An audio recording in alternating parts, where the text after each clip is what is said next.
하나님 말씀 봉독합니다. 야고보서 5장 7절에서부터 11절까지 교독하도록 합니다. 야고보서 5장 7절에서부터 11절까지입니다. 제가 먼저 봉독합니다. 그러므로 형제들아, 주께서 강림하시기까지 길이 참으라. 보라, 농부가 땅에서 나는 귀한 열매를 바라고 길이 참아 이른 비와 늦은 비를 기다리나니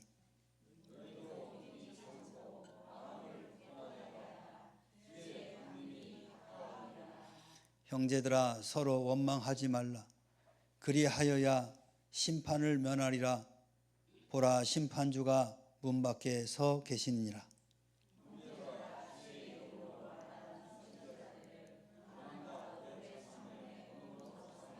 같이 합시다. 보라, 인내하는 자를 우리가 복되다 하나니 너희가 욥의 인내를 들었고 주께서 주신 결말을 보았거니와 주는 가장 자비하시고 긍휼히 여기시는 이시니라. 아멘. 우리 옆 사람과 인사합니다. 축복합니다. 사랑합니다.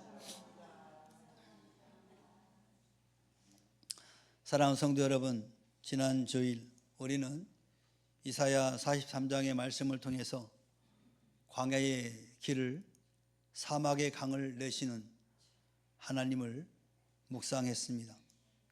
하나님은 과거의 사슬을 끊으시고 새로운 일을 행하시는 분이십니다. 겨울이 지나고 봄이 오는 계절처럼 우리 삶에도 하나님의 새로운 역사가 시작되기를 소망했습니다. 오늘은 야고보서 5장의 말씀 앞에 섰습니다. 이 말씀은 그 새로운 일을 맞이하는 우리의 자세를 보여주고 있습니다. 바로 인내와 기다림입니다. 농부가 씨앗을 뿌린 후 이른 비와 늦은 비를 기다리며 귀한 열매를 바라보듯 우리도 주의 강림을 기다리며 인내하시기를 바랍니다. 농부는 씨앗을 뿌린 순간부터 열매를 기대합니다. 그러나 그 기대는 하루아침에 이루어지지는 않습니다. 땅을 갈아엎고 씨앗을 덮고 비를 기다리며 햇빛을 바라보며 긴 계절을 견뎌야 하는 겁니다. 그 기다림 속에서 농부는 조급해하지 않고 오히려 묵묵히 밭을 돌보며 하나님의 때를 신뢰합니다. 우리의 삶도 그렇습니다. 하나님께서 새 일을 행하신다고 약속하셨습니다. 그러나 그 약속은 기다림 속에서 이루어지는 것입니다. 우리의 눈에는 아직 광야가 보이고 사막의 메마름이 느껴지지만 믿음의 눈은 이미 새 길과 강을 바라보는 것입니다. 기다림은 단순히 시간을 흘려보내는 것이 아니라 믿음을 단단하게 하는 훈련인 것입니다. 시편 기자는 이렇게 고백합니다. 너는 여호와를 기다릴지어다. 강하고 담대하며 여호와를 기다릴지어다. 또한 선지자 하박국은 이렇게 말했습니다. 비록 더딜지라도 기다리라. 지체되지 않고 반드시 응하리라 라고 말씀하셨습니다.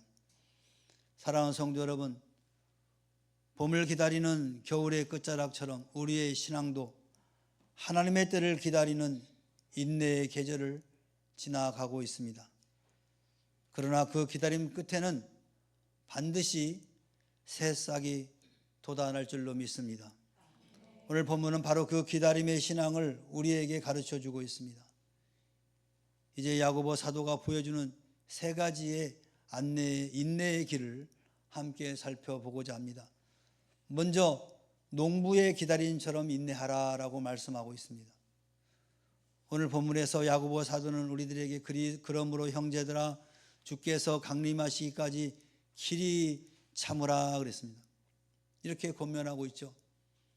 이 말씀은 단순히 조금 더 참아라라는 수준이 아닙니다. 당시 초대교회 성도들은 로마 제국의 박해와 유대 사회의 배척 속에서 신앙을 지키며 살아야 했습니다. 그들의 현실은 고난과 기다림의 연속이었고 예수님의 재림을 소망했지만 그날은 아직 오지 않았습니다. 팔레스타인 지역의 농부의 삶을 조금 더 깊이 들여다보면 야고보 사도가 왜 이 비유를 사용했는지 우리는 알 수가 있습니다. 당시 농업은 비에 절대적으로 의존했습니다. 팔레스타인의 기후는 건조하고 강수량이 계절적으로 집중되어 있기 때문에 농부는 하늘에서 내리는 비를 기다릴 수밖에 없었습니다. 가을에 씨를 뿌린 후 이른 비를 주십니다. 10월과 11월 무렵에 내리는 비로서 단단한 땅을 부드럽게 하고 씨앗이 뿌리를 내리도록 돕습니다. 이 비가 없으면 씨앗은 흙 속에서 싹을 틔우지 못하고 말라버립니다. 이어서 겨울 동안은 상대적으로 건조한 시기를 지나며 농부는 씨앗이 뿌리를 깊이 내리기를 기다립니다. 그리고 봄철 늦은 비는 3월에서 4월에 내리는 비로 곡식이 알차게 익고 열매가 무르익도록 돕습니다. 이 비가 없으면 곡식은 이삭을 맺지 못하거나 빈 껍질만 남게 됩니다. 결국 농사의 성패는 이른 비와 늦은 비에 달려 있었고 농부는 그 모든 과정을 자신의 힘으로 조절을 할 수 없음을 알고 있습니다. 오직 하나님의 때와 은혜를 신뢰하며 기다려야 했습니다. 야고보 사도는 바로 이 점을 강조합니다. 우리의 삶도 농부의 기다림과 같다는 것입니다. 우리는 씨앗을 뿌리듯 믿음의 삶을 시작했지만 그 열매가 맺히기까지는 반드시 인내의 시간이 필요한 것입니다. 조급하게 서두른다고 열매가 빨리 맺히지 않습니다. 오히려 기다림 속에서 믿음은 뿌리를 깊게 내리고 하나님의 때가 되면 열매가 있게 되는 것입니다. 성경은 이 기다림을 여러 곳에서 강조하고 있습니다. 신명기 11장 14절에서는 여호와께서 너희 땅에 이른 비 늦은 비를 적당한 때에 내리시려니 그랬습니다. 호세아서 6장 3절에서는 그의 나타나심은 새벽 빛같이 일정하니 비와 같이 땅을 적시는 늦은 비와 같이 우리에게 임하시리라 그랬습니다. 사랑하는 성도 여러분, 농부와 비를 기다리듯 우리도 하나님의 때를 기다려야 합니다. 우리의 삶에 아직 열매가 보이지 않을지라도 하나님께서 이른 비와 늦은 비를 적당할 때 주실 것을 믿고 인내하시길 바랍니다. 기다림은 헛되지 않습니다. 하나님의 때에 우리의 믿음은 반드시 귀한 열매를 맺게 될 것입니다. 성경에서는 여러 곳에 이 기다림과 인내를 강조합니다. 히브리서 10장 36절에서는 너희에게 인내가 필요함은 너희가 하나님의 뜻을 행한 후에 약속하신 것을 받기 위함이다 그랬습니다. 갈라디아서 6장 9절에서는 우리가 선을 행하되 낙심하지 말지니 포기하지 아니하면 때가 이름에 거두리라 그랬습니다. 시편 27편 14절에서는 너는 여호와를 기다릴지어다 강하고 담대하며 여호와를 기다릴지어다. 이 말씀들은 모두 같은 진리를 가르치고 있습니다. 하나님의 때는 우리의 시간표와 다르며 하나님의 계획은 더 크고 깊습니다. 농부가 비를 기다리듯 우리는 주의 강림을 기다리며 인내해야 할 줄로 믿습니다. 오늘날 현대 그리스도인도 마찬가지입니다. 우리는 빠른 결과와 즉각적인 성취를 원하는 시대 속에서 살고 있습니다. 스마트폰 하나로 모든 것을 즉시 얻을 수 있는 시대. 기다림은 낯설고 불편합니다. 그러나 믿음의 삶은 농부처럼 기다리는 인내가 필요하다는 것입니다. 하나님은 우리의 조급함을 따라 일하지 않으시고 하나님은 당신의 완전한 때에 역사하시는 것입니다. 그러므로 우리는 마음을 굳건히 하고 주의 강림을 바라보며 인내해야 할 것입니다. 기다림은 단순히 시간을 흘려보내는 것이 아니라 믿음을 단단하게 하는 훈련이라는 사실을 여러분 꼭 기억하시기 바랍니다. 농부가 씨앗을 뿌린 후 비를 기다리며 밭을 돌보듯 우리도 믿음의 씨앗을 뿌리고 기도와 말씀으로 영적 밭을 가꾸며 하나님 때를 준비해야 될 줄로 믿습니다. 두 번째로는 원망 대신에 서로 격려하라라고 말씀합니다. 야고보 사도는 우리들에게 이렇게 권면합니다. 형제들아, 서로 원망하지 말라. 그리하여야 심판을 면하리라. 보라, 심판주가 문 밖에 서 계시니라 그랬습니다. 이 말씀은 기다림 과정 속에 가장 쉽게 나타나는 인간의 연약함을 지적하고 있습니다. 그것은 바로 불평과 원망입니다.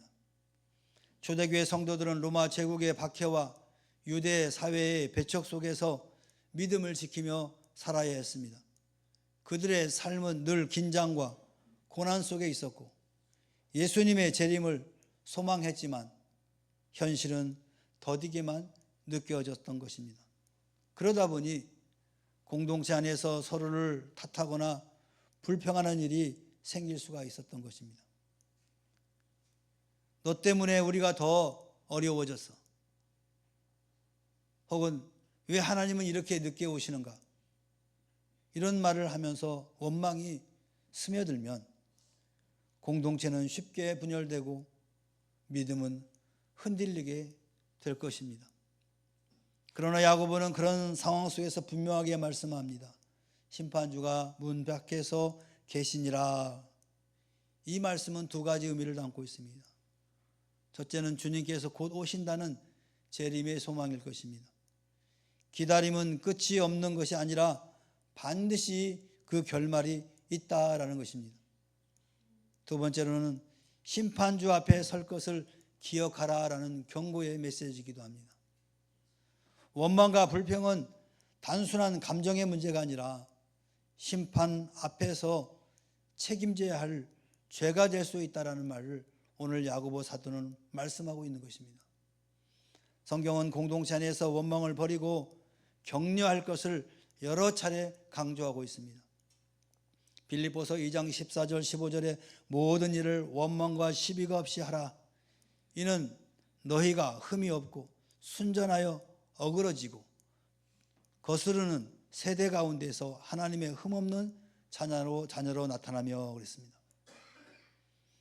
히브리서 10장 24절 25절에는 서로 돌아보아 사랑과 선행을 격려하며 모이기를 패하는 어떤 사람들의 습관과 같이 하지 말고 오직 권하여 그날이 가까움을 볼수록 더욱 그리하라라고 권면합니다. 에베소 4장 29절에서는 무릇 더러운 말은 너희 입 밖에도 내지 말고 오직 덕을 세우는 데 소용되는 대로 선한 말을 하여 듣는 자들에게 은혜를 끼치게 하라라고 권면하고 있습니다. 오늘날 교회 공동체도 마찬가지입니다. 기다림의 과정에서 시험과 어려움이 있을 때 우리는 불평하기 쉽습니다. 경제적인 어려움, 건강의 문제, 또 사회적인 불안 속에서 왜 나만 이런 고통을 겪는가? 라는 원망이 나오기 쉽습니다.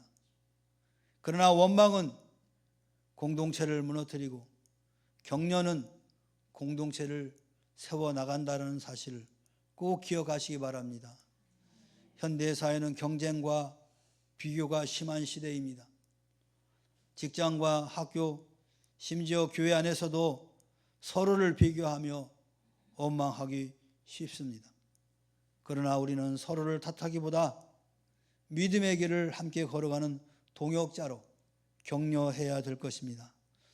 원망 대신 찬송을, 불평 대신 감사가 공동체를 하나님의 새 일을 할 수 있는 통로로 사용하시는 것입니다. 사랑하는 성도 여러분, 기다림의 과정에서 원망은 우리의 마음을 갉아먹고 공동체를 약화시킵니다. 그러나 격려는 서로를 세우고 믿음을 굳건히 하며 하나님의 새 일을 준비하게 합니다. 그러므로 우리는 원망 대신에 격려의 말을 선택해야 하겠습니다. 심판주께서 문 밖에 서 계시니 그날을 준비하는 공동체는 원망이 아니라 격려와 찬송으로 가득 차워야 할 줄로 믿습니다.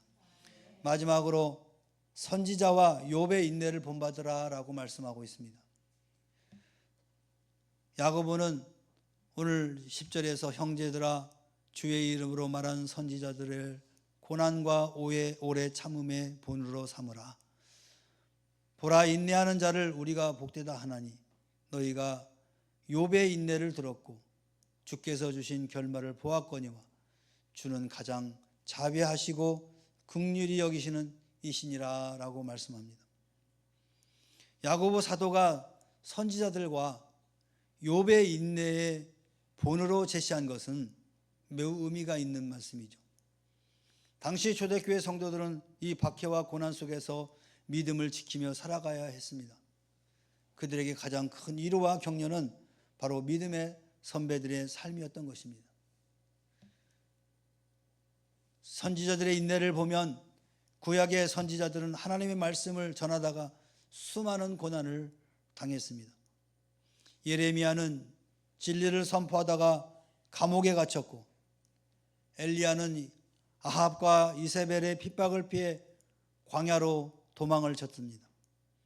모세는 광야에서 40년 동안 불평하는 백성을 인내하며 하나님의 인도하심을 따라갔습니다. 다니엘은 바벨론 포로지에서 신앙을 지키다가 사자굴에 던져졌지만 끝까지 하나님께 기도하기를 멈추지 않았습니다. 호세아는 불신실한 아내 고멜과의 관계를 통해 하나님의 사랑과 인내를 몸소 보여주었습니다. 에스겔은 포로지에서 묵묵히 하나님의 말씀을 선포하며 백성에게 회개와 소망을 전했습니다. 이처럼 선지자들의 삶은 고난의 연속이었지만 그들은 끝까지 하나님의 말씀을 붙들고 인내했습니다.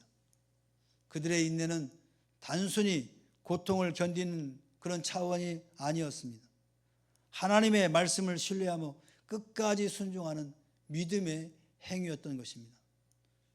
히브리서 11장은 믿음의 선진들이 고난 속에서도 믿음을 지킨 이야기를 기록하고 있습니다. 그러면서 우리에게 본이 되었다라고 말씀합니다. 또한 야고보 사도는 욥을 언급했습니다. 욥은 극심한 고난을 당했습니다. 재산을 잃고 자녀를 잃고 건강까지 잃었지만 그는 하나님을 저버리지 않았습니다. 욥기서 1장 21절에서 그는 이렇게 고백합니다. 내가 모태에서 알몸으로 나왔은즉 또한 알몸이 그리로 돌아갈지자. 주신 이도 여호와시요 거두신 이도 여호와시요 오니 여호와의 이름이 찬송을 받을지어다 라고 고백했습니다. 욥은 끝까지 인내했고 결국 하나님께서 그의 결말을 복으로 채워주셨음을 욥기서 4장 22절 10절에 보면 분명하게 기록하고 있습니다. 유대인들에게 욥은 인내의 대표적인 인물이었습니다. 그의 이야기는 고난 속에서도 하나님을 신뢰하는 믿음의 모범이었습니다. 야고보 사도는 우리에게 그 인내를 본받으라고 추구하고 있습니다. 이는 단순히 고난을 참고 견디라는 말이 아니라 하나님의 자비와 긍휼을 끝까지 신뢰하라는 명령이기도 합니다. 오늘날 현대 그리스도인들은 경제적인 어려움과 사회적 불안과 개인적인 고통 속에서 살아갑니다. 때로는 질병과 상실, 관계의 아픔 속에서 믿음을 지키기가 쉽지 않습니다. 그러나 욥처럼 끝까지 인내할 때 우리는 하나님의 자비와 긍휼을 경험하게 될 줄로 믿습니다. 로마서 5장 3절 4절에서 환난은 인내를, 인내는 연단을, 연단은 소망을 이루는 줄 알미로다라고 사도 바울은 고백했습니다. 마태복음 24장 13절에 끝까지 견디는 자는 구원을 얻으리라. 시편 126편 5절에는 눈물을 흘리며 씨를 뿌리는 자는 기쁨으로 거두리로다 라고 고백하고 있지 않습니까? 기다림의 끝은 복과 찬송입니다. 인내는 단순히 고통을 참는 것이 아니라 하나님의 자비와 긍휼을 끝까지 신뢰하는 믿음의 행위인 것입니다. 사랑하는 성도 여러분, 선지자와 욥의 인내를 본받읍시다. 고난 속에서도 하나님을 신뢰하며 끝까지 인내할 때 우리는 하나님의 자비와 긍휼을 경험하게 될 줄로 믿습니다. 기다림 끝에 돋아난 싹은 하나님의 은혜로 자라나며 우리의 삶은 복과 찬송으로 가득하게 될 것입니다. 사랑하는 성도 여러분, 지난 주일 우리는 새 일을 행하시는 하나님을 기대했습니다. 이번 주일은 그 새 일을 맞이하기 위해 인내하며 준비하는 삶을 배웠습니다. 기다림은 인내로 이어지고, 인내는 열매로 이어지고, 열매는 찬송으로 이어지게 됩니다. 농부처럼 하나님의 때를 기다리며 인내합시다. 공동체 안에서 원망 대신 격려합시다. 선지자와 욥처럼 끝까지 인내하여 하나님의 자비와 긍휼을 누리시길 바랍니다. 겨울이 지나 봄이 오듯 우리의 인내는 하나님의 새 일을 증거하는 찬송의 열매가 될 것입니다. 기다림 끝에 돋아난 싹은 곧 하나님의 영광을 드러내는 증거가 될 줄로 믿습니다. 믿습니다. 기도합시다. 사랑의 하나님 아버지, 오늘 또 우리를 말씀 앞에 불러주시고 야고보 사도의 권면을 통해 인내의 길을 가르쳐 주심에 감사드립니다. 농부가 이른 비와 늦은 비를 기다리며 귀한 열매를 바라보듯 우리도 조급한 마음을 내려놓고 하나님의 때를 신뢰하며 믿음의 뿌리를 깊이 내리게 하옵소서. 기다림의 과정에서 불평과 원망이 아닌 격려와 감사가 우리 공동체 안에 넘치고 서로를 세워주며 함께 믿음의 길을 걸어가는 교회가 되게 하옵소서. 심판주께서 문 밖에 서 계심을 기억하며 거룩한 사랑으로 준비하게 하옵소서. 주님, 선지자들과 욥의 인내를 본받아 고난 속에서도 끝까지 말씀을 붙들고 우리의 삶에 경제적인 어려움과 사회적인 불안과 개인적인 고통이 있을지라도 하나님의 자비와 긍휼을 끝까지 신뢰하며 믿음으로 견디게 하옵소서. 우리의 인내가 헛되지 않게 하시고 우리의 기다림이 하나님의 영광을 드러내는 증거가 되게 하옵소서. 오늘 말씀을 붙들고 인내하며 격려하며 끝까지 믿음을 지키는 성도로 살아가게 하옵소서. 이 모든 말씀 예수 그리스도의 이름으로 기도하옵나이다. 아멘. 이제는 우리 구주 예수 그리스도의 은혜와 하나님 아버지의 무한하신 사랑과 성령님의 내주 임재 교통하심이 기다림의 끝에 돋아난 이 싹은 하나님의 은혜로 성장하여 열매 맺는다는 이 놀라운 진리를 깨닫고 인내하며 감사하며 격려하며 살기로 마음에 결단하고 돌아가는 사랑하는 주의 자녀들 심령의회와 저들의 가정과 직장과 사업과 생업의회와 그리고 이 나라와 이 민족과 교회의회 지금으로부터 영원토록 함께 있을지어다. 아멘.